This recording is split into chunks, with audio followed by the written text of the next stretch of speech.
Hello, welcome to another of these rough cut videos where I basically just practice editing. I practice speaking, I practice editing, I experiment.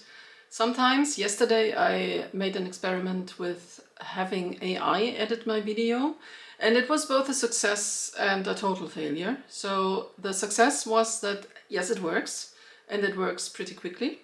And I think it is a good idea if something needs to be finished quickly, like to get something out, to publish it, because the message is more important than the mood, let's say. Let's put it that way, than the mood. I did not like the way I sounded. And that has to do with also with the fact that I gave it bad input material. I think I mentioned that in the comment yesterday. But the more I flail, the more I and don't know what to say and make pauses, the harder it is for any algorithm, and in that case Gling AI, to make the end result look and sound smooth. So basically it was not their fault, it was my fault, because I really did not have time yesterday. Because I really did not have time yesterday to do it properly, so I threw it to AI and told it to, hey, make something good out of it. And it tried. And it actually, I think it succeeded. So I failed, AI succeeded. What I would like to talk about today, I will add just one thought that I want to tell you.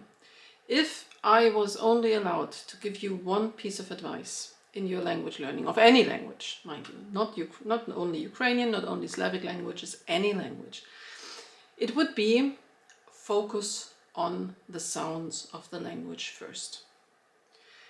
And this is both absolutely logical and totally counterintuitive, because a lot of the language teaching we get at school and we get at, let's say, institutions, and also a lot of the language learning,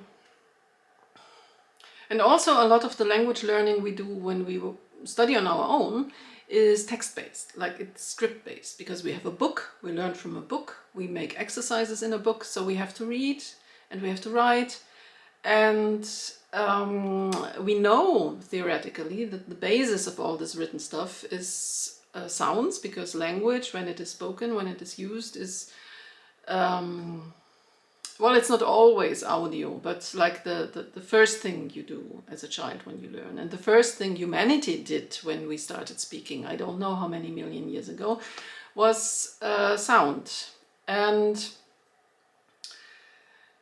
when you focus too much on the script, you will get to a point, and this happened to me in other languages. It did not happen to me in Ukrainian, and I'm very happy, is that you try to reconstruct the sounds of the language from the written thing, and also that maybe your teacher spent an not neglectable amount of time trying to teach you to reconstruct the sounds of the language from the written thing, when I think it should be the other way around. Because when you know how something sounds, it is pretty easy to recognize the written form once you know how the writing system works. And no, I'm not talking about Chinese, because in Chinese this doesn't work, obviously. But depending on the language, the other direction is more difficult. It is near impossible in English.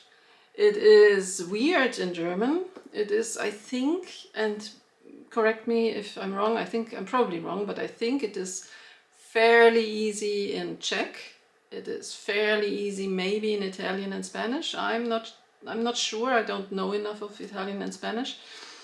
And in Ukrainian it is again very, very hard, because Ukrainian has a chaotic, I can only call it chaotic, word accent or word stress. The word stress, well, it doesn't really change the meaning, or it does not often change the meaning. There are some word pairs where the word stress actually changes either the aspect or the whole meaning of a word.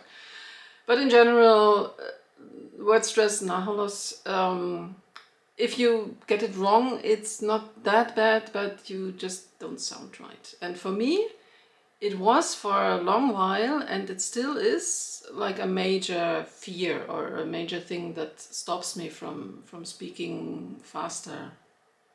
Probably not better, because I don't know. I fear that if I speak, I make tons of errors. I stress the words in the wrong place, and then I sound like a funny foreigner, and I don't want to sound like a funny foreigner. So, yeah.